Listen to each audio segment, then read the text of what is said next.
Salam para pendengar dimanapun berada, semoga selalu diberi kemudahan dan kelancaran dalam urusan-urusan yang baik.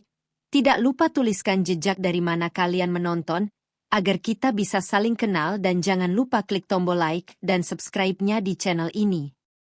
Pagi itu suasana rumah keluarga Pak Hadi tampak ramai. Aroma opor ayam dan sambal goreng kentang memenuhi ruang makan. Hari itu adalah acara syukuran kecil karena adik Sinta baru saja diterima bekerja di sebuah perusahaan swasta ternama. Seluruh keluarga berkumpul, termasuk para menantu. Di sudut ruang tamu, Raka duduk dengan tenang mengenakan kemeja putih sederhana yang sudah beberapa kali dicuci hingga warnanya sedikit memudar.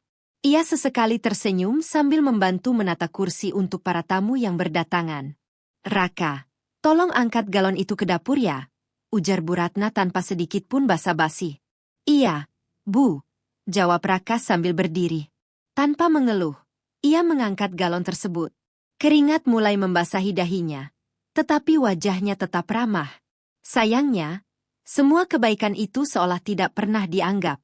Begitu Raka kembali ke ruang tamu, ia mendengar suara Bu Ratna yang sedang berbincang dengan beberapa tetangga.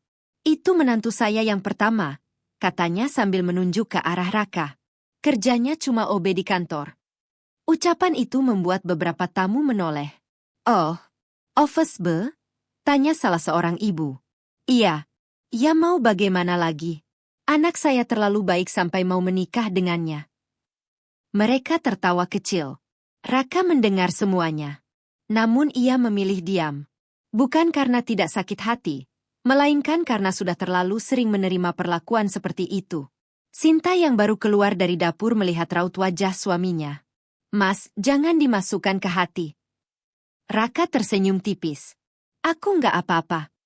Namun Sinta tahu, senyum itu hanyalah cara suaminya menyembunyikan luka. Tak lama kemudian, terdengar suara mobil berhenti di depan rumah. "Nah, itu pasti Dimas datang," seru Bu Ratna penuh semangat. Semua orang langsung menoleh. Seorang pria berpakaian rapi turun dari mobil sedan baru. Ia membawa beberapa kotak buah impor dan sebuah bingkisan besar. "Wah, Dimas!" Bu Ratna langsung menyambut dengan wajah berbinar. "Kok repot-repot bawa banyak hadiah?" "Ah, buat mama sama papa saja.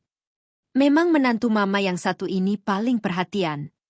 Kalimat itu sengaja diucapkan cukup keras hingga terdengar oleh semua orang. Dimas adalah suami dari adik Sinta. Ia bekerja sebagai staf administrasi di sebuah perusahaan swasta. Meski jabatannya sebenarnya biasa saja, Bu Ratna selalu membanggakannya hanya karena statusnya sebagai karyawan kantor. Berbeda dengan Raka. Baginya, pekerjaan office boy adalah sesuatu yang memalukan. Saat makan siang dimulai, perbedaan perlakuan itu semakin terasa. "Dimas, duduk sini dekat mama." Sedangkan kepada Raka, "Raka, ambilkan es teh dulu untuk semuanya." "Iya, Bu." Lagi-lagi Raka menurut. Ia menuangkan minuman satu persatu tanpa protes. Pak Hadi sebenarnya merasa tidak enak melihat perlakuan istrinya, tetapi ia memilih diam agar tidak memicu pertengkaran. Di tengah makan, salah satu paman bertanya kepada Raka, "Sekarang masih kerja di kantor yang sama?" "Iya, Om." "Jadi apa?" "Saya office boy." Belum sempat Raka melanjutkan, Bu Ratna langsung menyela. "Makanya saya sering bilang ke Sinta, coba cari suami yang mapan." Tapi namanya juga sudah cinta. Semua orang kembali tertawa. Sinta menundukkan kepala. Ia benar-benar malu, bukan karena pekerjaan suaminya, melainkan karena sikap ibunya sendiri. Raka tetap makan dengan tenang. Ia tidak pernah merasa rendah hanya karena pekerjaannya. Baginya, selama pekerjaan itu halal dan dilakukan dengan sungguh-sungguh, tidak ada yang perlu dipermalukan. Selesai makan, Dimas mulai bercerita tentang bonus kantornya. Bu Ratna mendengarkan dengan penuh kebanggaan. Kalau kerja kantoran memang masa depannya jelas. Lalu matanya kembali mengarah kepada Raka. Kalau jadi OB, ya paling seumur hidup tetap disuruh-suruh orang. Ucapan itu membuat suasana mendadak hening. Semua mata tertuju kepada Raka. Pria itu hanya tersenyum. "Iya, Bu. Yang penting saya masih bisa mencari rezeki yang halal." Jawaban sederhana itu justru membuat Bu Ratna semakin kesal. Baginya, Raka terlalu pasrah. Padahal yang tidak pernah diketahui siapapun adalah satu kenyataan yang sengaja disembunyikan Raka selama bertahun-tahun. Ia memang seorang office boy. Namun itu hanyalah pekerjaan yang ia pilih karena ingin hidup mandiri. Di sebuah desa yang berjarak hampir 3 jam dari kota, berdiri sebuah peternakan sapi yang luasnya puluhan hektare. Ribuan sapi potong dan sapi perah memenuhi kandang-kandang modern. Seluruh usaha itu secara hukum adalah milik Raka, satu-satunya anak dari almarhum pemilik peternakan. Namun hingga hari itu, tak seorang pun dari keluarga istrinya mengetahui rahasia tersebut. Bahkan Bu Ratna, yang setiap hari menghina menantunya, sama sekali tidak menyadari bahwa pria sederhana yang dianggap tidak punya masa depan itu sebenarnya adalah pewaris sebuah usaha yang nilainya mencapai miliaran rupiah. Dan rahasia itu sebentar lagi akan mengubah segalanya. Seminggu setelah acara syukuran di rumah mertuanya, kehidupan Raka kembali berjalan seperti biasa. Setiap hari ia bangun sebelum azan subuh berkumandang. Setelah salat, ia membantu Sinta menyiapkan sarapan sederhana sebelum berangkat bekerja. Seragam biru muda yang dikenakannya selalu tampak bersih meski sudah mulai kusam karena sering dicuci. Baginya, penampilan sederhana bukan alasan untuk bekerja asal-asalan. Di kantor tempatnya bekerja sebagai office boy, Raka dikenal sebagai sosok yang disiplin, ramah, dan tidak pernah mengeluh. Pukul 7 pagi ia sudah tiba di kantor. Seperti biasa, ia menyapu lantai lobi, mengepel koridor, membersihkan ruang rapat, lalu menyeduh kopi untuk para karyawan yang akan mulai bekerja. "Selamat pagi, Pak Arif," sapa Raka sambil tersenyum ketika manajer perusahaan datang. "Pagi, Ra. Terima kasih ya. Ruang rapat selalu bersih." Klien tadi bahkan memuji kebersihannya. "Alhamdulillah, Pak." Ucapan terima kasih sederhana itu sudah cukup membuat Raka merasa dihargai. Baginya, setiap pekerjaan memiliki kehormatan selama dilakukan dengan jujur. Namun penghargaan seperti itu tidak pernah ia rasakan ketika berada di rumah mertuanya. Malam itu, Sinta menerima telepon dari ibunya. "Sinta, hari Minggu datang ya? Mama mau bikin makan keluarga." "Iya, Ma. Jangan lupa ajak Raka juga." Meski nada suara Bu Ratna terdengar biasa, Sinta sudah bisa menebak bagaimana akhir pertemuan nanti. Benar saja. Hari Minggu siang mereka tiba di rumah Pak Hadi. Semua anggota keluarga sudah berkumpul. Di garasi rumah terparkir mobil baru milik Dimas. "Wah, mobilnya bagus sekali, Mas," kata salah seorang sepupu. Dimas tersenyum bangga. "Alhamdulillah. Baru ambil bulan kemarin." Bu Ratna langsung ikut menimpali. Namanya juga kerja kantoran. Ada jenjang karir, ada bonus. Makanya bisa beli mobil. Kalimat itu diucapkan sambil melirik Raka yang baru saja memarkir sepeda motornya yang sudah berusia belasan tahun. Motor itu memang bukan keluaran terbaru.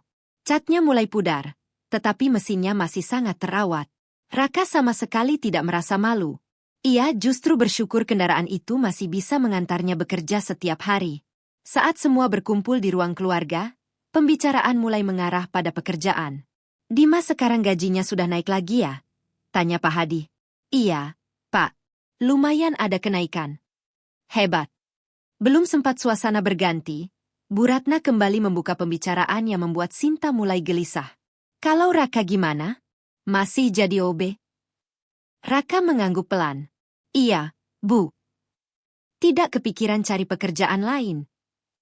Sementara ini saya nyaman, Bu." Bu Ratna menghela napas panjang. "Ya Allah, Ra. Laki-laki itu harus punya ambisi. Masa seumur hidup jadi office boy?" Beberapa saudara saling berpandangan. Ada yang merasa kasihan kepada Raka, tetapi tidak ada yang berani menyela. Raka tetap menjawab dengan tenang. "Semua pekerjaan itu baik, Bu, selama halal."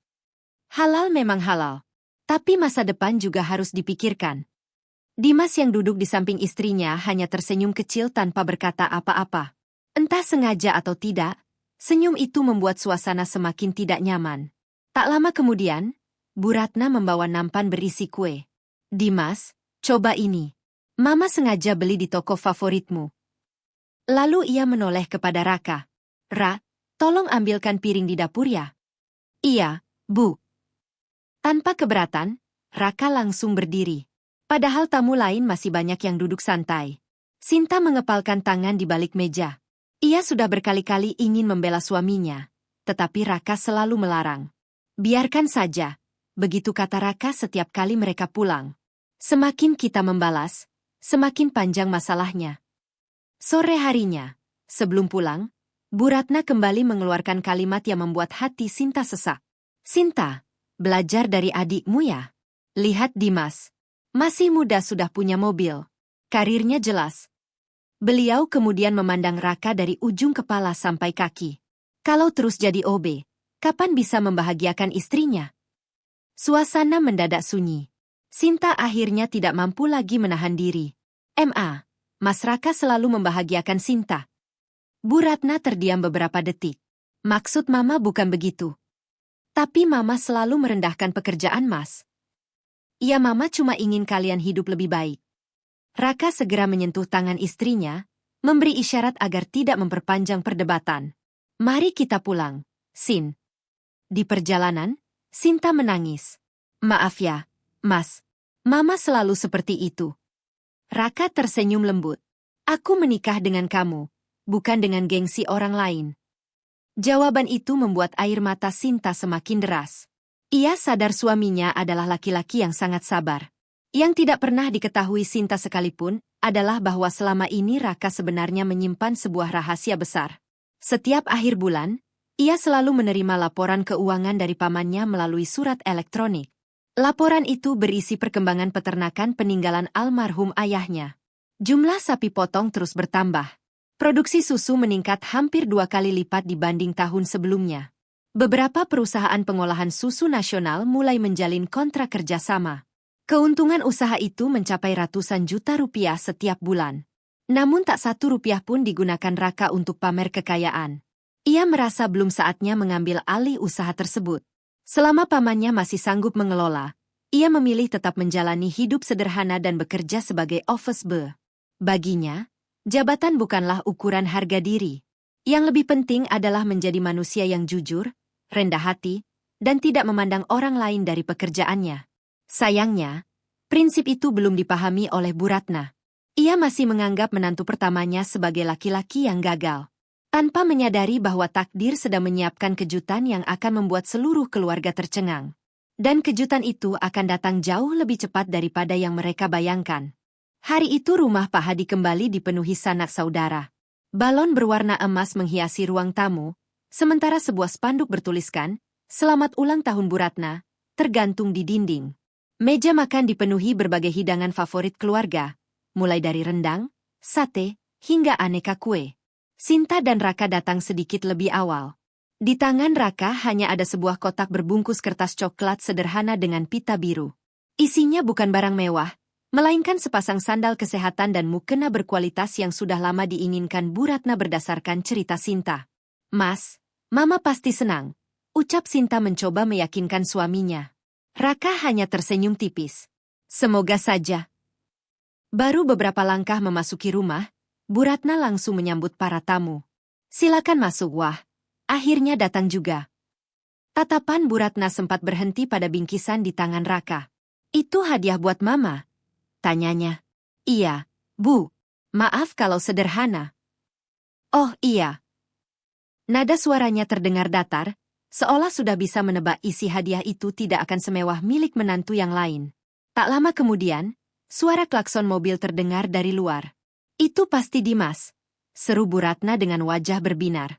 Dimas turun dari mobil sambil membawa sebuah kotak besar dengan logo toko elektronik ternama. Wah, Mas Dimas bawa apa itu? Tanya salah seorang sepupu. Sedikit hadiah untuk Mama.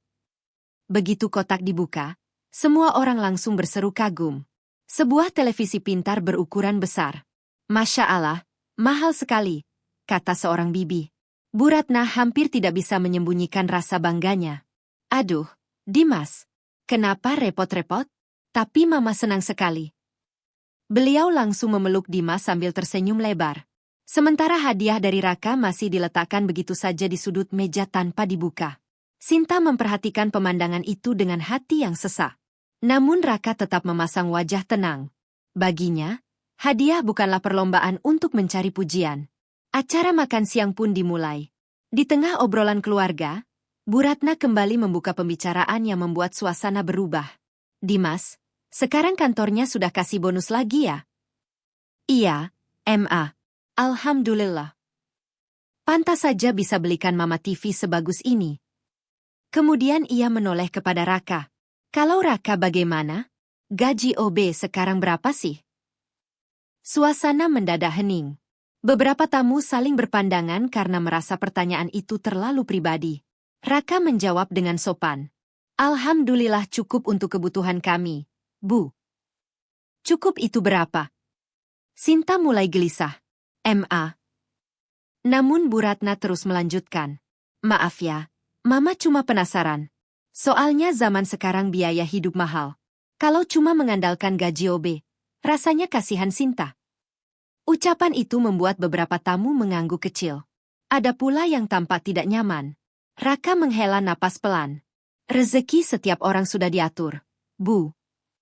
Betul. Tapi laki-laki juga harus berusaha meningkatkan taraf hidup. Pak Hadi yang sejak tadi diam akhirnya angkat bicara. Sudahlah, Ratna. Jangan terus membahas pekerjaan. Aku cuma bilang kenyataan. Belum sempat suasana mencair, salah seorang tetangga yang baru datang menghampiri Bu Ratna. Bu Ratna, itu menantu yang mana? Bu Ratna menunjuk Dimas terlebih dahulu. Kalau yang ini kerja kantoran. Lalu jarinya bergeser ke arah Raka. Yang satunya office boy. Tetangga itu hanya mengangguk. Oh begitu. Meski singkat, kalimat itu terasa seperti cap yang selalu ditempelkan kepada Raka dimanapun ia berada. Sore harinya tibalah sesi membuka hadiah. Semua hadiah dibuka satu persatu. Ketika televisi dari Dimas dinyalakan, tepuk tangan memenuhi ruangan. Wah, canggih sekali. Bagus sekali gambarnya. Bu Ratna tersenyum bangga sambil terus memuji Dimas. Kemudian giliran hadiah dari Raka dibuka. Isi kotak itu adalah sandal kesehatan berbahan kulit asli dan mukena berwarna putih gading dengan bordir sederhana. Belum sempat Raka menjelaskan alasannya memilih hadiah itu, Bu Ratna tersenyum tipis. Oh, cuma ini. Nada bicaranya terdengar kecewa. Padahal Mama kira isinya apa. Beberapa tamu langsung terdiam. Sinta menundukkan kepala karena malu. Raka tetap tersenyum. Sinta pernah bilang ibu sering mengeluh kakinya pegal kalau selesai memasak. Semoga sandalnya bisa membuat ibu lebih nyaman. Mukena itu juga bahannya lembut. Semoga ibu suka. Penjelasan itu justru membuat suasana semakin sunyi. Beberapa saudara mulai menyadari bahwa meski hadiahnya tidak mahal, Raka memilihnya dengan penuh perhatian. Namun Bu Ratna hanya mengangguk singkat. Iya, makasih. Tak lama kemudian beliau kembali sibuk menunjukkan televisi barunya kepada para tamu. Malam mulai larut. Sebelum pulang, Sinta meminta izin ke kamar kecil. Saat itulah Raka tanpa sengaja mendengar percakapan Bu Ratna dengan salah seorang bibinya di dapur. Untung masih ada Dimas. Coba kalau dua-duanya seperti Raka.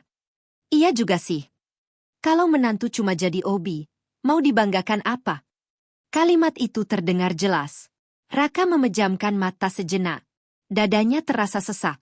Tetapi ia memilih melangkah pergi sebelum mereka menyadari keberadaannya. Di perjalanan pulang, Raka lebih banyak diam. Sinta yang duduk di sampingnya menyadari perubahan itu. Mas, Mama keterlaluannya. Raka tersenyum kecil. Mungkin ibu hanya belum mengenalku dengan baik. Mas tidak marah. Aku sedih. Tapi marah tidak akan mengubah apapun. Sesampainya di rumah, ponsel Raka berdering. Nama yang muncul di layar membuat ekspresinya berubah. Paman Surya. Raka segera mengangkat panggilan itu. Assalamualaikum, Paman. Waalaikumsalam, Ra. Maaf mengganggu malam-malam. Tidak apa-apa, Paman. Ada apa? Di seberang sana terdengar helaan napas panjang. Paman ingin bicara soal peternakan. Raka langsung duduk tegak. Memangnya ada masalah? Masalahnya, usaha kita berkembang jauh lebih cepat dari perkiraan. Jumlah sapi terus bertambah, produksi susu meningkat setiap bulan, dan kontrak dengan perusahaan baru semakin banyak. Raka tersenyum mendengarnya. Itu kabar baik, Paman. Iya, tapi Paman sudah mulai kewalahan. Rasanya sudah waktunya kamu pulang. Karena cepat atau lambat, semua ini harus kamu pegang sendiri. Ucapan itu membuat Raka terdiam.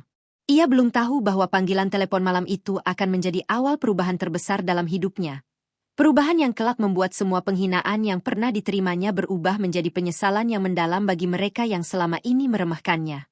Malam itu Raka masih duduk di ruang tamu setelah panggilan telepon dari pamannya berakhir. Ponselnya telah ia letakkan di atas meja, tetapi pikirannya terus dipenuhi perkataan yang baru saja ia dengar.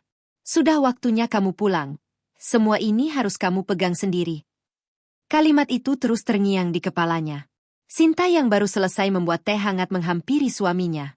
Ia menyadari sejak tadi Raka tampak lebih banyak diam daripada biasanya. Mas, dari tadi melamun terus. Ada masalah di kantor? Raka tersenyum tipis. Bukan. Lalu? Raka memandang wajah istrinya beberapa saat. Ada rahasia yang selama ini ia simpan rapat. Bahkan kepada perempuan yang paling ia cintai. Bukan karena tidak percaya, melainkan karena ia ingin menjalani kehidupan rumah tangga tanpa bayang-bayang harta warisan. Aku ditelepon Paman Surya. Paman yang tinggal di kampung itu? Iya. Beliau sehat. Alhamdulillah sehat. Tapi, beliau bilang sudah mulai kewalahan mengurus usaha peninggalan ayah. Sinta mengernyitkan dahi. Usaha? Untuk pertama kalinya sejak mereka menikah, Raka memutuskan membuka sebagian kisah masa lalunya. Selama ini aku belum pernah bercerita secara lengkap. Sinta menggenggam tangan suaminya. Aku mendengarkan. Raka menarik napas panjang. Dulu ayah bukan petani biasa seperti yang banyak orang kira. Lalu, beliau memiliki peternakan sapi. Peternakan? Iya. Sinta tersenyum kecil. Oh, jadi paman mengurus beberapa ekor sapi. Raka menggeleng pelan. Bukan beberapa ekor. Lalu berapa? Raka terdiam sesaat. Ribuan. Senyum di wajah Sinta perlahan menghilang. Mas, jangan bercanda. Aku tidak bercanda. Sinta menatap suaminya lekat-lekat. Selama 3 tahun menikah, baru kali itu ia melihat sorot mata Raka yang begitu serius. Mas, maksudnya benar-benar ribuan sapi? Iya. Raka kemudian berdiri dan mengambil sebuah map coklat dari lemari. Map itu terlihat sudah cukup lama disimpan. Ia membuka isinya. Di dalamnya terdapat berbagai dokumen kepemilikan tanah, sertifikat usaha, hingga foto-foto lama. Sinta mengambil salah satu foto. Dalam foto itu terlihat seorang pria parubaya sedang berdiri di depan kandang sapi yang sangat luas. Di sampingnya berdiri seorang anak laki-laki berusia sekitar 12 tahun. Itu ayah? Iya. Kalau yang kecil? Aku. Sinta kembali membuka foto lainnya. Ada truk pengangkut sapi. Ada bangunan pemerahan susu. Ada gudang pakan. Ada kandang modern yang berjajar sangat panjang. Mas, ini semua milik keluarga Mas. Raka mengangguk. Dulu ayah membangun semuanya dari nol. Raka mulai bercerita. Ayahnya, almarhum Pak Budi, memulai usaha dengan hanya 2 ekor sapi yang dibeli dari hasil menjual sepeda motor tuanya. Banyak orang menertawakan keputusan itu. Namun Pak Budi tidak menyerah. Setiap keuntungan dipakai membeli sapi baru. Sedikit demi sedikit peternakan itu berkembang. 5 ekor menjadi 20. 20 menjadi 100. Ratusan menjadi ribuan. Tidak hanya menjual sapi potong, Pak Budi juga mulai mengembangkan sapi perah. Susu segar hasil peternakannya dipasarkan ke berbagai daerah, hingga akhirnya bekerja sama dengan perusahaan pengolahan susu. Ketika usaha mulai mencapai puncaknya, musibah datang. Pak Budi meninggal dunia karena serangan jantung. Saat itu usia Raka baru 22 tahun. Ayah sempat berpesan satu hal sebelum meninggal. Apa itu, Mas? Jangan pernah sombong karena harta. Orang akan menghormatimu karena uang, bukan karena dirimu. Raka tersenyum mengenang pesan itu. Makanya setelah ayah meninggal, aku meminta Paman Surya mengelola semua usaha. Kenapa Mas tidak langsung mengambil alih? Aku ingin belajar hidup dari bawah. Sinta memandang suaminya dengan mata berkaca-kaca. Jadi, selama ini Mas sengaja bekerja sebagai office boy? Iya. Padahal Mas bisa hidup mewah. Raka mengangguk pelan. Aku ingin membuktikan kepada diriku sendiri kalau aku bisa mencari nafkah dengan tanganku sendiri. Aku tidak ingin hanya bergantung pada warisan. Air mata Sinta mulai jatuh. Kenapa Mas tidak pernah cerita? Aku takut orang memandangku karena hartaku. Tapi aku istrimu. Aku tahu. Raka menggenggam tangan Sinta. Aku hanya ingin kamu mencintaiku karena aku Raka, bukan karena pemilik peternakan. Sinta langsung memeluk suaminya. Aku bahkan jatuh cinta sejak Mas masih naik motor tua. Raka tersenyum. Itulah sebabnya aku yakin memilihmu. Beberapa saat kemudian, ponsel Raka kembali berbunyi. Pesan dari Paman Surya masuk berturut-turut. Foto pertama memperlihatkan kandang sapi yang baru selesai dibangun. Foto kedua menunjukkan ruang pendingin susu yang dipenuhi tangki berukuran besar. Foto ketiga memperlihatkan puluhan karyawan sedang bekerja. Lalu disusul sebuah pesan singkat. Rak, bulan depan kontrak baru dimulai. Kita akan memasok susu ke 3 perusahaan sekaligus. Paman benar-benar sudah tidak sanggup mengurus semuanya sendirian. Raka membaca pesan itu perlahan. Tak lama kemudian telepon kembali berdering. Paman, bagaimana? Sudah kamu pikirkan? Raka menatap wajah Sinta. Perempuan itu mengangguk pelan, seolah memberi keyakinan. Aku akan mempertimbangkannya, Paman. Tidak bisa terlalu lama, Ra. Memangnya kenapa? Paman sudah 60 tahun. Badan mulai sering sakit. Selain itu, bulan depan kita akan membuka lahan peternakan baru. Semua dokumen harus ditandatangani pemiliknya. Baik, Paman. Datanglah akhir pekan ini. Lihat sendiri keadaan peternakan sekarang. Insya Allah saya datang. Telepon pun ditutup. Raka mengembuskan napas panjang. Ia sadar, selama ini ia bisa bersembunyi di balik seragam office boy. Tidak ada yang mengenalnya selain sebagai pria sederhana yang bekerja membersihkan kantor. Namun kini keadaan telah berubah. Cepat atau lambat, ia harus kembali ke kampung halaman untuk mengambil alih seluruh usaha peninggalan ayahnya. Ia belum menyadari bahwa keputusan itu bukan hanya akan mengubah hidupnya sendiri, tetapi juga membuka mata orang-orang yang selama ini memandang rendah dirinya. Sementara di rumah Bu Ratna, wanita itu masih sibuk menceritakan kepada tetangganya betapa bangganya memiliki menantu seorang karyawan kantor.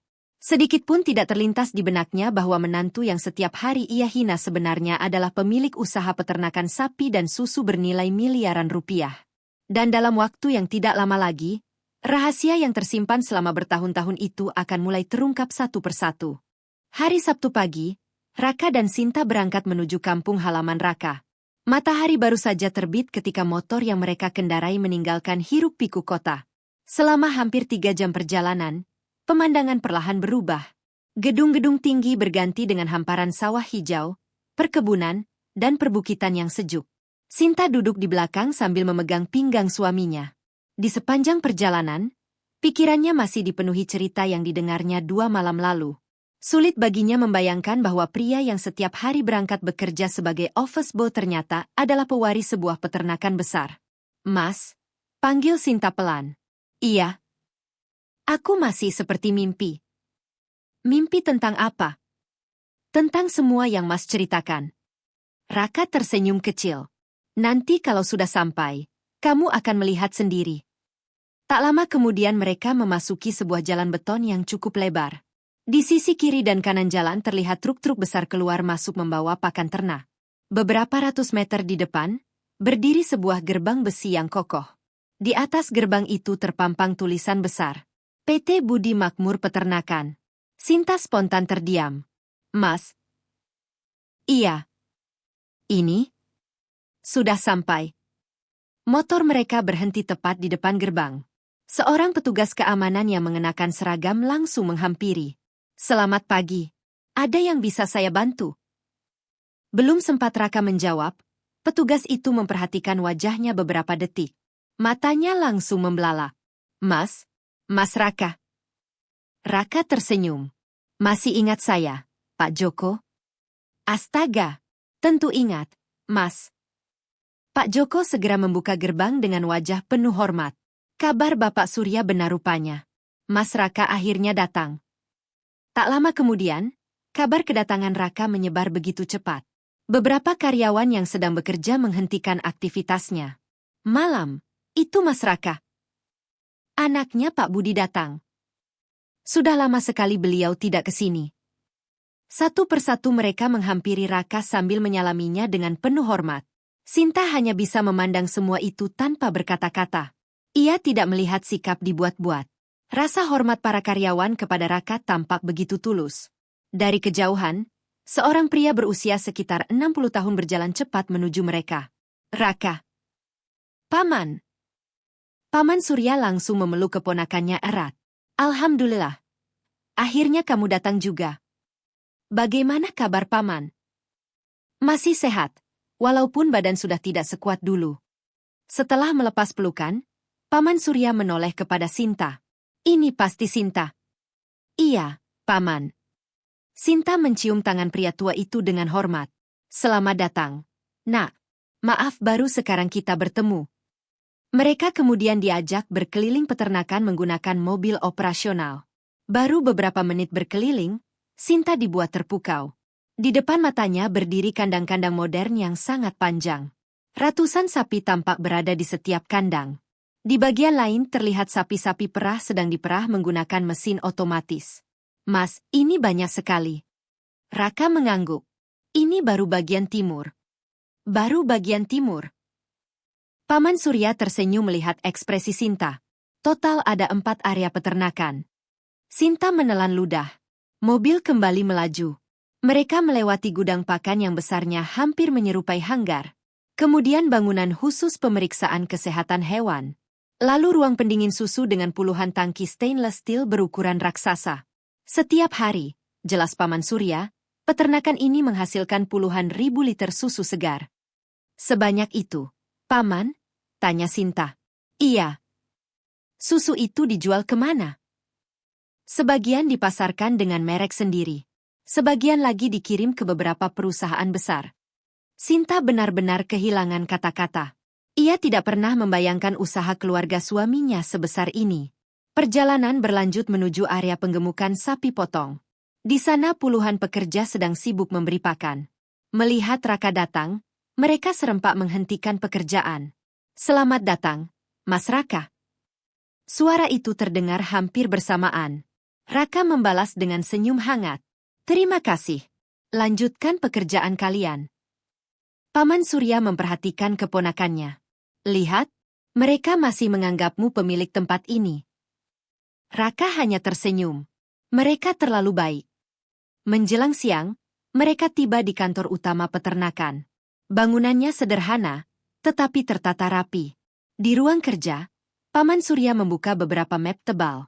Ini laporan 6 bulan terakhir. Raka mulai membaca satu persatu. Jumlah sapi potong meningkat hampir 30%. Produksi susu naik drastis. Keuntungan perusahaan juga terus bertambah. Namun di balik angka-angka yang membanggakan itu, Raka melihat sesuatu. Paman? Iya. Biaya operasional naik cukup besar. Iya. Kenapa? Paman Surya menghela napas. Karena kita kekurangan orang yang benar-benar bisa mengambil keputusan. Maksud Paman? Paman sudah tidak sanggup mengawasi semuanya sendiri. Beliau lalu mengambil beberapa proposal kerjasama yang belum ditandatangani. Ini semua menunggu persetujuanmu sebagai pemilik. Raka terdiam. Selama bertahun-tahun ia merasa peternakan ini akan baik-baik saja di tangan pamannya. Namun kenyataannya berbeda. Usaha yang diwariskan ayahnya telah berkembang jauh lebih besar dari yang pernah ia bayangkan. Bahkan seorang Paman Surya yang berpengalaman mulai kewalahan mengelolanya seorang diri. Sore harinya, sebelum Raka dan Sinta kembali ke kota, Paman Surya mengajak mereka berdiri di sebuah bukit kecil yang menghadap seluruh kawasan peternakan. Dari tempat itu terlihat hamparan kandang yang membentang sejauh mata memandang. Suara sapi, kendaraan pengangkut pakan, dan aktivitas para karyawan berpadu menjadi pemandangan yang begitu hidup. Paman Surya menepuk pelan bahu Raka. Semua ini dibangun oleh ayahmu dengan keringat dan air mata. Raka mengangguk pelan. Paman tahu kamu ingin hidup mandiri. Paman menghormati keputusanmu bekerja sebagai office boy. Beliau berhenti sejenak. Tapi sekarang keadaannya sudah berbeda. Raka memandang pamannya. Dalam waktu dekat, Paman akan menjalani operasi lutut. Dokter meminta Paman mengurangi aktivitas. Wajah Raka langsung berubah. Operasi? Iya. Selama ini Paman tidak ingin membuatmu khawatir. Lalu peternakan ini bagaimana? Paman Surya menatap ke arah ribuan sapi yang memenuhi kawasan peternakan. Itulah sebabnya Paman memanggilmu. Beliau kemudian mengucapkan kalimat yang membuat dada Raka berdebar. Sudah saatnya kamu berhenti menjadi office boy. Mulai bulan depan, kamu harus kembali ke sini dan memimpin semua usaha peninggalan ayahmu. Raka terdiam tanpa mampu menjawab. Sementara itu, jauh di kota, Bu Ratna masih sibuk membanggakan Dimas kepada para tetangga. Ia sama sekali tidak mengetahui bahwa di saat yang sama, menantu yang selalu ia hina sedang berdiri di atas tanah warisan bernilai miliaran rupiah, tanah yang sebentar lagi akan mengubah nasib seluruh keluarganya. Sepanjang perjalanan pulang dari kampung, Raka lebih banyak diam. Motor yang dikendarainya melaju pelan membelah jalan raya, sementara pikirannya terus mengingat ucapan Paman Surya. Sudah saatnya kamu berhenti menjadi office boy. Sesampainya di rumah, Sinta meletakkan tas di ruang tamu lalu menghampiri suaminya yang masih duduk termenung. Mas, masih memikirkan ucapan Paman? Raka mengangguk pelan. Aku tidak menyangka kondisinya sudah seperti itu. Kalau menurutku, Paman benar. Raka menatap istrinya. Ayah Mas membangun usaha itu untuk keluarga. Sekarang Paman sudah tua. Beliau pasti berharap Mas melanjutkannya. Raka mengembuskan napas panjang. Aku hanya merasa belum siap. Mas sudah membuktikan kalau Mas bisa hidup mandiri. Bukankah tujuan Mas bekerja sebagai office boy memang untuk belajar menghargai setiap pekerjaan? Raka tersenyum tipis. Ucapan Sinta ada benarnya. Selama bertahun-tahun ia sengaja hidup sederhana. Ia ingin merasakan bagaimana mencari nafkah dengan usaha sendiri, tanpa mengandalkan nama besar ayahnya. Kini tujuan itu telah tercapai. Malam harinya, ponsel Raka kembali berdering. Assalamualaikum, Rak. Suara Paman Surya terdengar lelah. Waalaikumsalam, Paman. Paman hanya ingin memastikan. Apa kamu sudah mulai memikirkan keputusanmu? Sudah, Paman. Lalu? Raka terdiam beberapa detik sebelum menjawab. Besok saya akan mengundurkan diri dari kantor. Di seberang telepon terdengar helaan napas lega. Alhamdulillah. Tapi saya ingin menyelesaikan semua tanggung jawab saya dengan baik. Itu memang sifatmu, Rak. Ayahmu pasti bangga. Setelah telepon ditutup, Raka memandang seragam biru yang tergantung di balik pintu kamar. Seragam itu mungkin terlihat biasa bagi orang lain. Namun baginya, pakaian itu menyimpan banyak kenangan. Di tempat itulah ia belajar arti kerja keras, disiplin, dan menghargai semua orang tanpa melihat jabatan. Keesokan paginya, Raka datang ke kantor seperti biasa. Ia tetap membersihkan ruang rapat, menyapu lobi, dan menyiapkan minuman untuk para karyawan. Tidak ada satupun yang mengetahui bahwa hari itu adalah hari terakhirnya bekerja. Menjelang siang, Raka mengetuk pintu ruang manajer. Silakan masuk. Pak Arif tersenyum saat melihat Raka. Ada apa, Rak? Raka menyerahkan sebuah amplop putih. Saya ingin mengajukan surat pengunduran diri, Pak. Senyum Pak Arif langsung menghilang. Mengundurkan diri? Iya, Pak. Apa ada masalah? Kalau soal gaji atau pekerjaan, kita bisa bicarakan. Bukan karena itu. Lalu kenapa? Raka tersenyum sopan. Saya harus melanjutkan usaha keluarga. Pak Arif terdiam sejenak. Ia memang tidak pernah bertanya tentang kehidupan pribadi Raka. Namun melihat kesungguhan di wajah bawahannya, ia akhirnya mengangguk. Kalau itu keputusanmu, saya menghormatinya. Beliau berdiri lalu menjabat tangan Raka erat. Terima kasih sudah bekerja dengan sangat baik selama ini. Justru saya yang berterima kasih, Pak. Saya belajar banyak di sini. Kabar pengunduran diri Raka dengan cepat menyebar ke seluruh kantor. Banyak karyawan merasa terkejut. Serius Mas Raka resign? Padahal orangnya paling rajin. Siapa lagi yang bakal bantu kalau ada acara kantor? Satu persatu mereka menghampiri Raka untuk berpamitan. Bahkan beberapa staf yang biasanya hanya bertemu sekilas ikut mengucapkan terima kasih. Sore harinya, Seluruh karyawan berkumpul secara sederhana di ruang istirahat. Pak Arif memberikan sebuah bingkisan kecil sebagai kenang-kenangan. Semoga sukses di tempat yang baru. Raka menerimanya dengan mata berkaca-kaca. Terima kasih, Pak. Hari itu ia pulang membawa banyak doa dari rekan-rekan kerja. Namun di tempat lain, kabar pengunduran diri Raka justru sampai ke telinga Bu Ratna. Informasi itu disampaikan oleh seorang tetangga yang kebetulan bertemu dengan salah satu karyawan kantor. Menantumu katanya sudah berhenti kerja. Apa? Bu Ratna terkejut. Iya, katanya mengundurkan diri. Wajah Bu Ratna langsung berubah. Astaga, bagaimana nanti Sinta? Sudah kerja cuma jadi office boy, sekarang malah menganggur. Tanpa mencari tahu alasan sebenarnya, Bu Ratna segera menelepon putrinya. Sinta, Mama dengar Raka berhenti kerja. Iya, Ma. Kok bisa? Dipecat. Mas Raka tidak dipecat. Lalu kenapa keluar? Mau kerja apa sekarang? Sinta melirik suaminya yang sedang duduk di ruang tamu. Ia teringat pesan Raka untuk sementara tidak menceritakan apapun. Nanti juga Mama tahu. Jawaban itu membuat Bu Ratna semakin kesal. Jangan sampai kalian datang meminjam uang, ya. Telepon pun ditutup sepihak. Sinta menarik napas panjang. Raka hanya tersenyum tenang. Biarkan saja, Sin. Mas tidak marah? Tidak. Sebentar lagi semuanya akan jelas.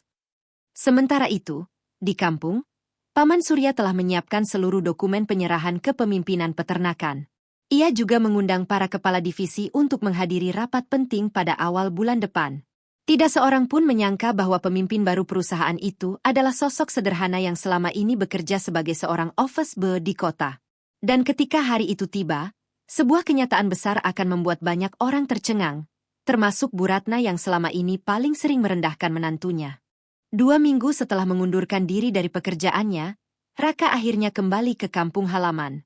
Kali ini ia tidak datang untuk sekadar berkunjung, melainkan memulai babak baru sebagai penerus usaha peninggalan ayahnya. Pagi itu, ruang rapat kantor peternakan dipenuhi para kepala divisi, mandor kandang, dokter hewan, hingga staf administrasi. Mereka saling berbisik karena mendengar kabar bahwa pemilik perusahaan akan memimpin rapat untuk pertama kalinya. Paman Surya berdiri di depan ruangan. Terima kasih semuanya sudah hadir. Suasana langsung hening. Saya ingin memperkenalkan seseorang. Pintu ruang rapat terbuka. Raka melangkah masuk mengenakan kemeja putih lengan panjang dan celana hitam sederhana. Penampilannya tidak jauh berbeda dari biasanya. Beberapa karyawan senior langsung berdiri. Selamat pagi, Mas Raka. Yang lain ikut berdiri setelah mengetahui siapa pria tersebut. Paman Surya tersenyum bangga. Mulai hari ini, seluruh tanggung jawab perusahaan saya serahkan kepada Raka, putra almarhum Pak Budi sekaligus pemilik sah peternakan ini. Ruangan dipenuhi tepuk tangan. Raka maju beberapa langkah. Terima kasih atas kepercayaan Paman dan kerja keras Bapak Ibu semua selama ini. Ia berhenti sejenak sebelum melanjutkan. Saya tidak datang untuk mengubah semuanya secara tiba-tiba. Saya ingin belajar dari orang-orang yang sudah lebih dulu bekerja di sini. Ucapan itu membuat para karyawan saling berpandangan. Mereka tidak melihat kesombongan sedikit pun dari pemimpin barunya.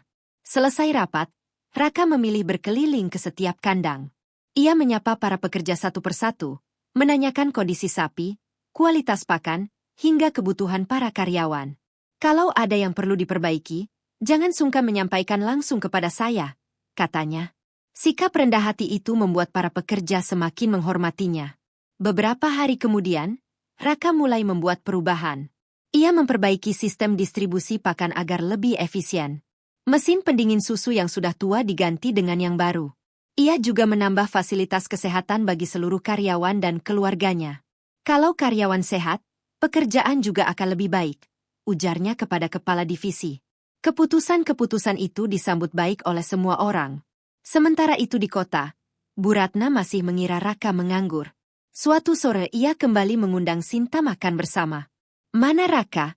Tanyanya. Mas sedang bekerja, Ma. Bekerja di mana? Bukannya sudah keluar dari kantor? Sinta tersenyum. Mas sekarang mengurus usaha keluarga. Bu Ratna mendengus pelan. Usaha apa? Jualan kecil-kecilan. Sinta hanya menjawab singkat. Nanti Mama juga akan tahu. Jawaban itu membuat Bu Ratna semakin penasaran. Di sisi lain, Dimas mulai merasa heran. Ia beberapa kali melihat unggahan berita di media sosial tentang sebuah peternakan sapi yang berkembang pesat di daerah tempat asal Raka. Namun ia tidak menghubungkannya dengan sang kakak ipar. Seminggu kemudian, sebuah perusahaan pengolahan susu nasional mengirim perwakilan untuk bertemu Raka.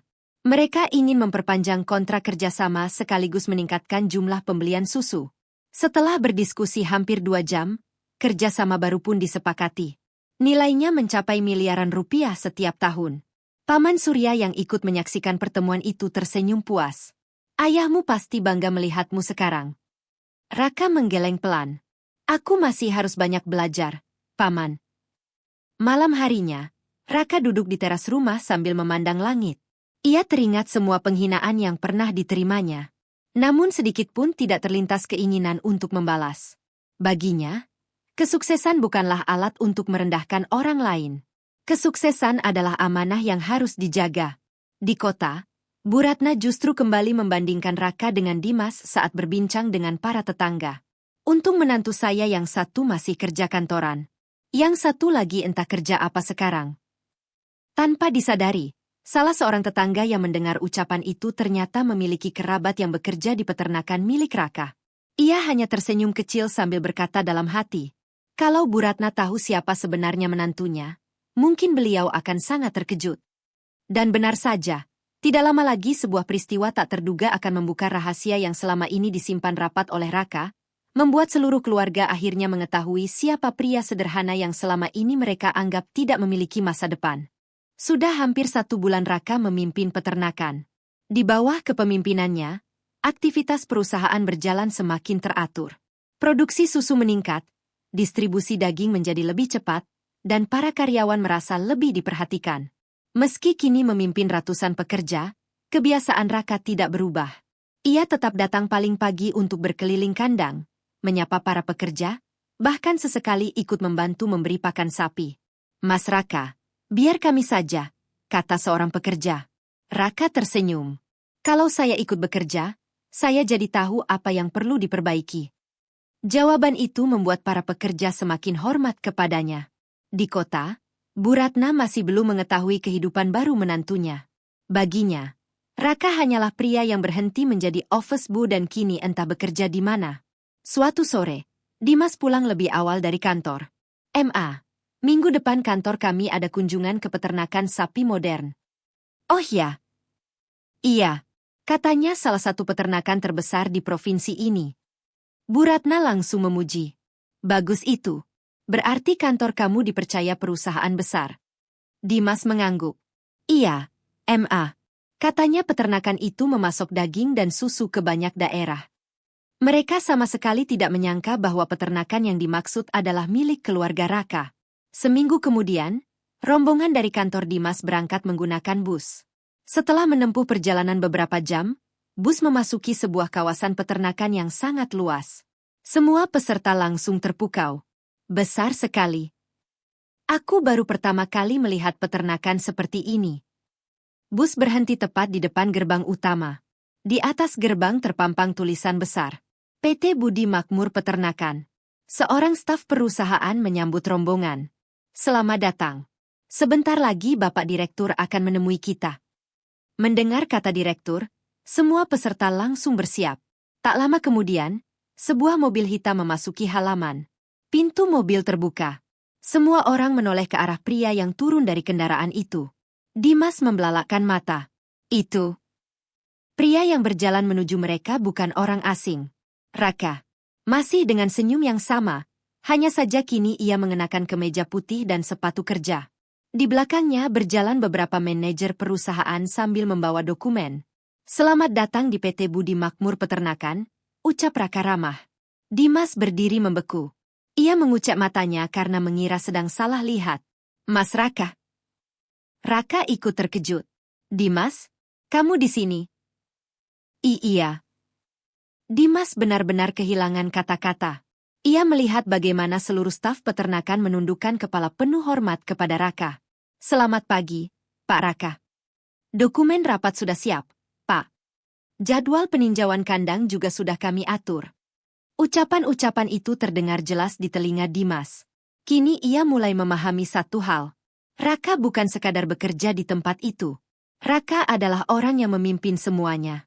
Setelah menyelesaikan sambutan singkat, Raka mengajak rombongan berkeliling. Ia menjelaskan proses penggemukan sapi, pemerahan susu, hingga pengolahan limbah menjadi pupuk organik. Penjelasannya begitu rinci hingga membuat seluruh peserta kagum. Saya baru tahu peternakan sebesar ini dikelola anak muda, ujar salah satu tamu. Raka hanya tersenyum. Semua ini hasil kerja keras seluruh tim. Tak sekalipun ia menyebut dirinya sebagai pemilik perusahaan. Sikap rendah hati itu justru membuat para tamu semakin menghormatinya. Sementara itu, Dimas hampir tidak mendengarkan penjelasan. Pikirannya dipenuhi pertanyaan. Kalau Mas Raka pemimpin di sini, berarti selama ini. Usai kunjungan, ia memberanikan diri menghampiri Raka. Mas, boleh bicara sebentar? Tentu. Mereka berdiri di bawah pohon besar dekat area parkir. Mas, ini semua milik Mas. Raka tersenyum kecil. Warisan dari ayah. Kenapa tidak pernah cerita? Aku tidak merasa perlu. Dimas menundukkan kepala. Ia teringat semua momen ketika Bu Ratna membanding-bandingkan dirinya dengan Raka. Selama itu pula ia memilih diam. Maaf, Mas. Maaf untuk apa? Aku tidak pernah membela Mas.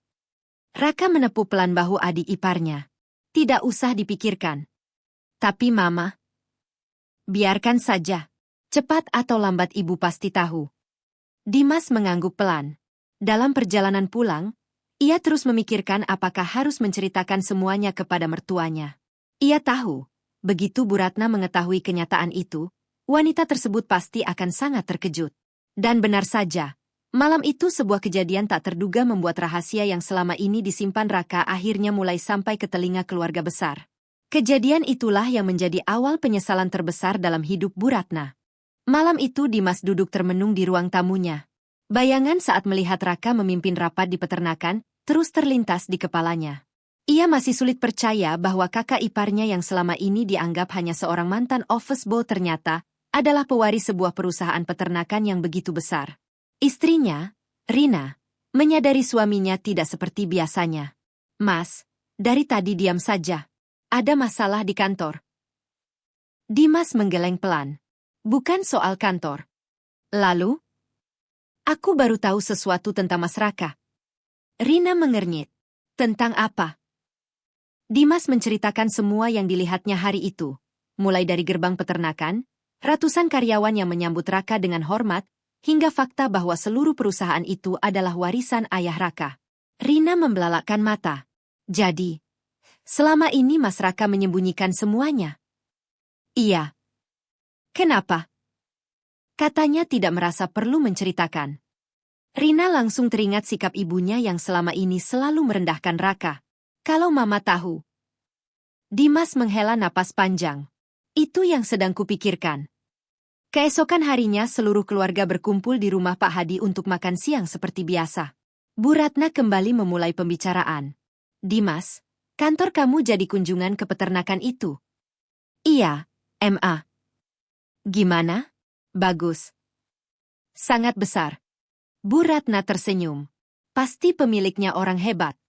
Dimas memandang wajah mertuanya beberapa saat sebelum akhirnya berkata pelan.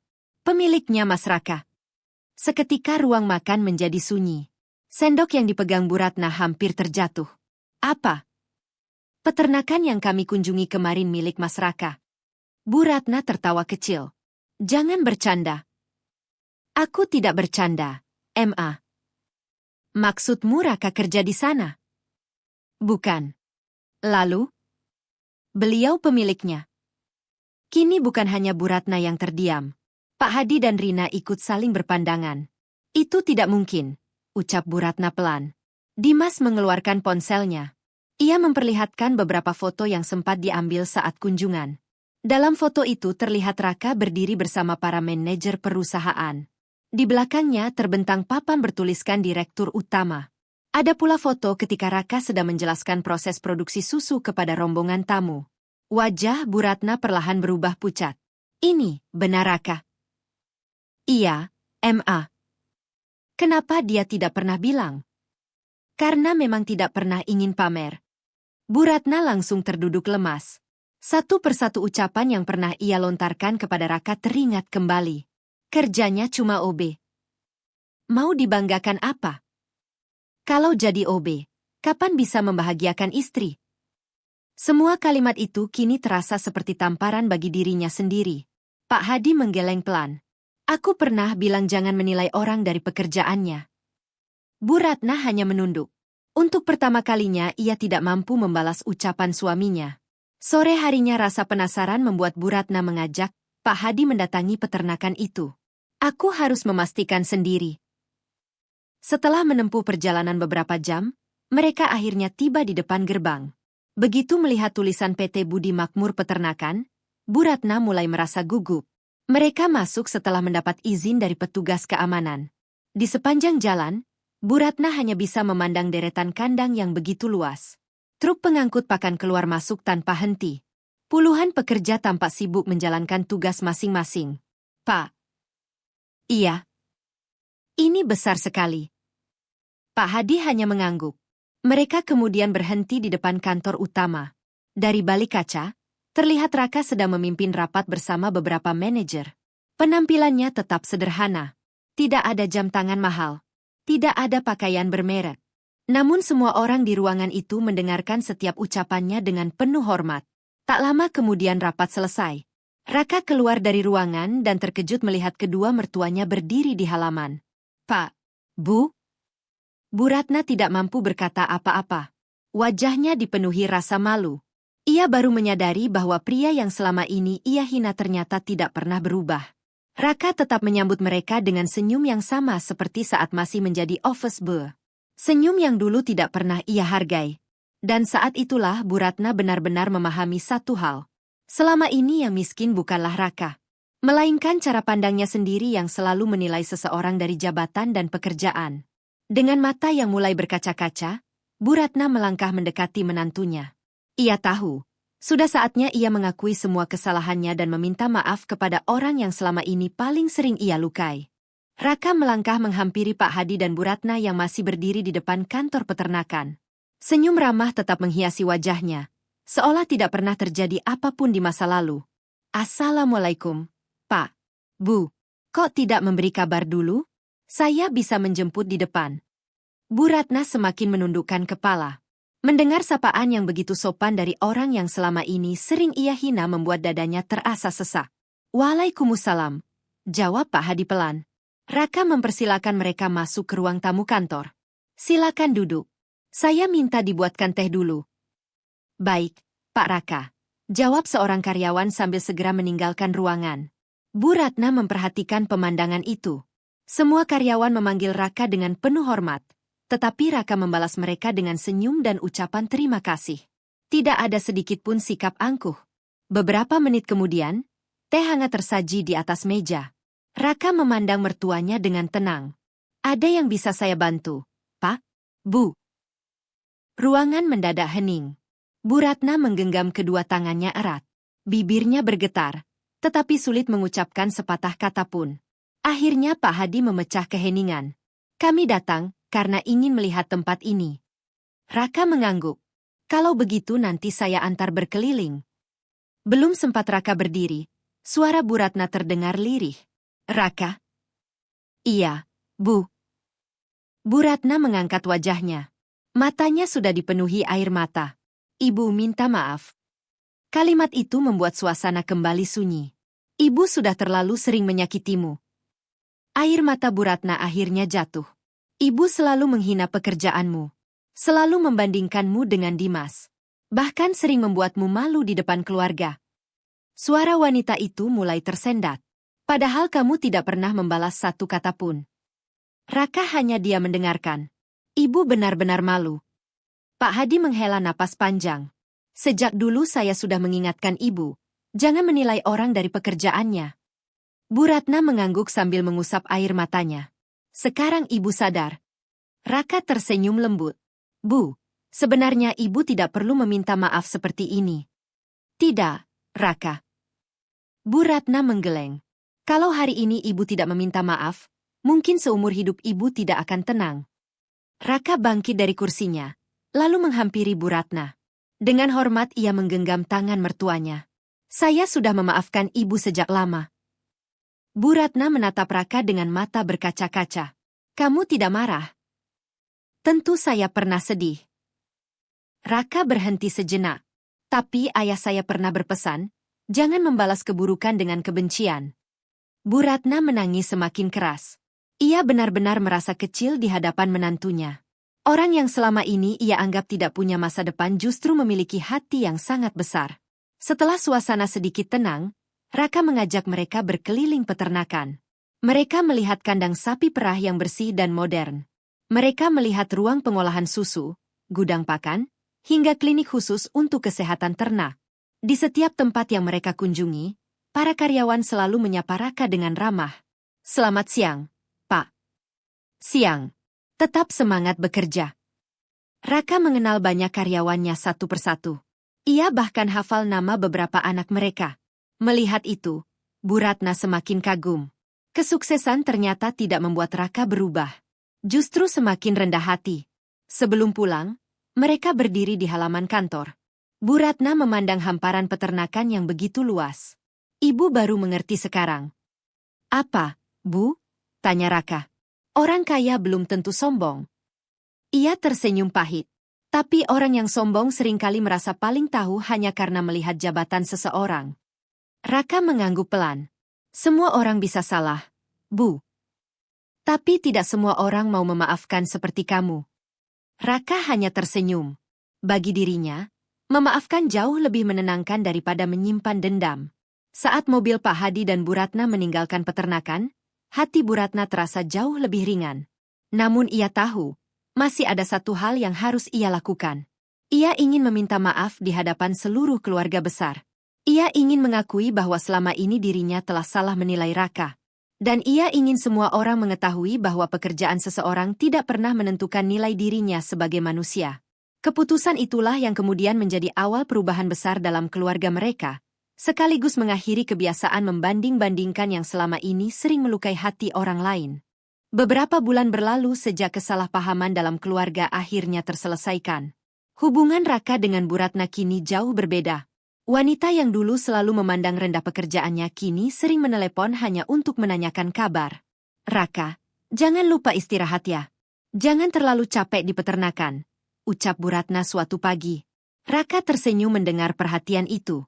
Iya, Bu. Terima kasih. Perubahan sikap Bu Ratna bukan karena mengetahui Raka kaya, melainkan karena ia benar-benar menyadari kesalahannya. Ia mulai belajar menghargai setiap orang tanpa melihat pekerjaan maupun jabatan. Sementara itu, peternakan yang dipimpin Raka terus berkembang. Ia tidak hanya berfokus pada keuntungan perusahaan. Baginya, usaha yang diwariskan ayahnya harus membawa manfaat bagi banyak orang. Karena itu, Raka mulai membuka lowongan pekerjaan untuk warga sekitar. Puluhan pemuda desa yang sebelumnya menganggur kini bekerja sebagai petugas kandang, pengolah susu, hingga bagian distribusi. Terima kasih, Pak Raka. Sekarang saya bisa membantu biaya sekolah adik saya, ujar salah seorang karyawan. Raka hanya tersenyum. Yang penting bekerja dengan jujur. Selain membuka lapangan pekerjaan, Raka juga memperbaiki fasilitas bagi para pekerja. Ia membangun ruang istirahat yang lebih nyaman, menyediakan pemeriksaan kesehatan rutin, dan memberikan beasiswa bagi anak-anak karyawan yang berprestasi. Paman Surya yang melihat semua itu merasa bangga. Ayahmu pasti senang melihat apa yang kamu lakukan. Raka memandang hamparan peternakan di depannya. Ayah selalu bilang, rezeki akan lebih berkah kalau dinikmati bersama. Suatu hari, pemerintah daerah mengadakan acara penghargaan bagi pelaku usaha yang berkontribusi membuka lapangan kerja. Nama PT Budi Makmur Peternakan menjadi salah satu penerimanya. Raka diminta naik ke atas panggung untuk menerima penghargaan. Di antara para tamu undangan, hadir pula Pak Hadi, Bu Ratna, Sinta, dan Dimas. Ketika nama Raka dipanggil, seluruh ruangan memberikan tepuk tangan. Bu Ratna menatap menantunya dengan mata berkaca-kaca. Ia teringat saat-saat dirinya pernah berkata bahwa pekerjaan office boy tidak memiliki masa depan. Kini orang yang pernah ia hina justru menerima penghargaan karena membantu ratusan keluarga mendapatkan penghasilan. Selesai acara, beberapa wartawan menghampiri Raka. "Pak Raka, apa rahasia kesuksesan Bapak?" Raka tersenyum sebelum menjawab. "Saya hanya melanjutkan apa yang sudah dibangun oleh almarhum ayah saya." "Lalu apa pesan Bapak untuk anak muda?" Raka menjawab dengan tenang. "Jangan pernah malu dengan pekerjaan yang halal. Kesuksesan bukan ditentukan oleh jabatan, tetapi oleh kejujuran, kerja keras, dan kesabaran." Jawaban sederhana itu mendapat tepuk tangan dari para tamu. Di perjalanan pulang, Bu Ratna memegang tangan Sinta. "Mama bangga sekali sama Raka." Sinta tersenyum. "Aku sudah tahu itu sejak pertama kali mengenalnya, Ma."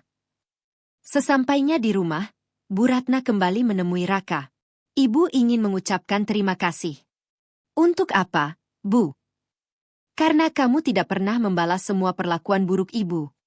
Raka menggeleng pelan. "Kalau dulu saya membalas dengan kemarahan, mungkin hubungan keluarga kita tidak akan seperti sekarang." Bu Ratna mengangguk. "Kamu benar." Malam itu keluarga mereka makan bersama dengan penuh kehangatan. Tidak ada lagi perbandingan. Tidak ada lagi ucapan yang merendahkan. Yang ada hanyalah tawa dan rasa syukur karena keluarga mereka akhirnya kembali utuh. Di luar rumah, hujan turun dengan lembut seolah menutup semua luka yang pernah terjadi. Raka memandang keluarganya sambil tersenyum. Ia sadar, harta yang paling berharga bukanlah peternakan yang luas atau keuntungan perusahaan yang terus bertambah, melainkan keluarga yang kini telah belajar saling menghargai. Dan tanpa disadari, perjalanan hidup Raka yang dimulai dari seorang office boy telah menjadi pelajaran berharga bagi semua orang yang mengenalnya. Namun masih ada satu hal yang ingin dilakukan Raka untuk menghormati jasa almarhum ayahnya, sebuah keputusan yang akan menjadi penutup indah bagi perjalanan hidupnya dan keluarganya. 6 bulan telah berlalu sejak Raka resmi memimpin PT Budi Makmur Peternakan. Perusahaan yang dahulu dirintis oleh almarhum ayahnya kini berkembang semakin pesat. Produksi susu meningkat, kualitas ternak terus membaik, dan jumlah karyawan bertambah hampir 2 kali lipat. Meski begitu, tidak ada yang berubah dari diri Raka. Setiap pagi ia tetap datang paling awal. Ia berjalan menyusuri kandang, menyapa para pekerja, memeriksa kondisi sapi, dan memastikan semua berjalan dengan baik. "Selamat pagi, Pak Raka." "Pagi. Sudah sarapan belum?" tanya Raka kepada salah seorang pekerja. "Sudah, Pak. Kalau ada kebutuhan untuk pekerjaan, langsung sampaikan ke mandor atau ke saya." Karyawan itu mengangguk sambil tersenyum. Sikap Raka yang tidak pernah menjaga jarak membuat seluruh pekerja merasa dihargai. Suatu sore, Raka mengajak Paman Surya berjalan mengelilingi peternakan. Paman Surya memandang keponakannya dengan bangga. "Kamu sudah menjalankan amanah ayahmu dengan sangat baik." Raka tersenyum. "Semua juga karena Paman. Kalau dulu Paman tidak menjaga peternakan ini, mungkin semuanya sudah tidak ada." Paman Surya menggeleng pelan. "Tugas Paman hanya menjaga. Pemilik sebenarnya tetap kamu." Raka menggenggam tangan pamannya. "Pemilik boleh saya, tapi yang membesarkan usaha ini setelah ayah meninggal adalah Paman." Mata Paman Surya mulai berkaca-kaca. Ia tidak menyangka keponakannya tetap menghargai semua pengorbanannya selama bertahun-tahun. Beberapa hari kemudian, Raka mengumpulkan seluruh karyawan di aula peternakan. Ada lebih dari 200 orang yang hadir. Mereka mengira akan ada pengumuman mengenai target produksi baru. Namun ternyata, Raka membawa kabar yang berbeda. "Saya ingin menyampaikan rasa terima kasih kepada seluruh keluarga besar PT Budi Makmur Peternakan. Semua orang memperhatikan dengan saksama. Karena kerja keras kita bersama, tahun ini perusahaan memperoleh hasil yang sangat baik." Raka berhenti sejenak. Mulai bulan depan, seluruh karyawan tetap akan mendapatkan kenaikan gaji serta bonus tahunan. Suasana aula langsung dipenuhi tepuk tangan. Beberapa karyawan bahkan terlihat menitikkan air mata. Tidak berhenti sampai di situ, Raka kembali melanjutkan. Selain itu, perusahaan juga akan memberikan beasiswa bagi anak-anak karyawan yang ingin melanjutkan pendidikan hingga perguruan tinggi. Ruangan kembali bergemuruh. Bagi sebagian besar karyawan, kabar itu terasa seperti mimpi. Setelah acara selesai, seorang pekerja senior menghampiri Raka. "Pak, terima kasih." "Untuk apa?" Karena Bapak tidak hanya memikirkan keuntungan perusahaan, tetapi juga masa depan keluarga kami. Raka tersenyum. Kalau perusahaan maju, semua harus ikut merasakan manfaatnya. Di sisi lain, Bu Ratna mengalami perubahan yang sangat besar. Jika dulu ia selalu membanggakan jabatan seseorang, kini ia justru sering menasihati tetangga agar tidak mudah meremehkan pekerjaan orang lain. Suatu hari, seorang tetangga berkata kepadanya, "Kasihan ya, anaknya Bu Sari. Kerjanya cuma jadi petugas kebersihan." Bu Ratna langsung tersenyum. "Jangan pernah berkata begitu." "Loh, kenapa?" "Karena saya pernah melakukan kesalahan yang sama." Ia kemudian menceritakan bagaimana dirinya dulu sering menghina Raka hanya karena bekerja sebagai office boy. "Saya belajar satu hal." "Apa itu?" "Pekerjaan tidak menentukan nilai seseorang. Yang menentukan adalah kejujuran, tanggung jawab, dan akhlaknya." Tetangganya hanya mengangguk pelan. Nasihat itu keluar dari hati seseorang yang pernah merasakan pahitnya menyesal. Suatu sore menjelang matahari terbenam, seluruh keluarga berkumpul di makam almarhum Pak Budi. Raka, Sinta, Pak Hadi, Bu Ratna, Dimas, Rina, Paman Surya, dan beberapa anggota keluarga lainnya berdiri mengelilingi pusara sambil memanjatkan doa. Setelah doa selesai, Bu Ratna menghampiri makam itu dengan mata yang berkaca-kaca. "Pak Budi," ucapnya lirih, "terima kasih karena telah mendidik Raka menjadi laki-laki yang luar biasa. Saya yang dulu sering merendahkannya, tetapi justru dia yang mengajarkan saya arti menghargai orang lain." Raka yang mendengar ucapan itu hanya menundukkan kepala. Ia tahu, ayahnya pasti tidak menginginkan kebencian tumbuh di antara keluarga. Dalam perjalanan pulang, Pak Hadi menepuk bahu menantunya. "Iya, Pak. Terima kasih sudah menjaga keluarga ini." Raka tersenyum. "Kita semua sama-sama belajar, Pak." Malam itu, Raka berdiri di teras rumah sambil memandang langit yang dipenuhi bintang. Ia teringat masa-masa ketika mengenakan seragam office boy. Banyak orang menganggap pekerjaannya rendah. Namun justru dari pekerjaan itulah ia belajar menghormati semua orang, memahami arti perjuangan, dan menyadari bahwa jabatan hanyalah titipan. Kini ia memimpin perusahaan besar, tetapi prinsip hidupnya tetap sama seperti dulu. Tidak ada pekerjaan yang hina selama dilakukan dengan cara yang halal. Tidak ada manusia yang pantas direndahkan hanya karena profesinya. Dan tidak ada kekayaan yang lebih berharga daripada kerendahan hati. Sejak hari itu, keluarga besar mereka hidup dalam keharmonisan. Bu Ratna tidak pernah lagi membanding-bandingkan menantunya. Dimas dan Raka justru saling mendukung dalam pekerjaan masing-masing. Sinta selalu bersyukur memiliki suami yang tidak hanya sukses, tetapi juga memiliki hati yang lembut. Sementara PT Budi Makmur Peternakan terus berkembang menjadi salah satu peternakan sapi potong dan sapi perah terbesar di daerahnya, membuka ratusan lapangan pekerjaan dan membantu perekonomian masyarakat sekitar. Kisah Raka menjadi bukti bahwa seseorang tidak boleh dinilai dari seragam yang dikenakannya atau jabatan yang dimilikinya. Karena di balik kesederhanaan seseorang, bisa saja tersimpan perjuangan, tanggung jawab, dan kesuksesan yang tidak pernah diketahui orang lain. Tamat.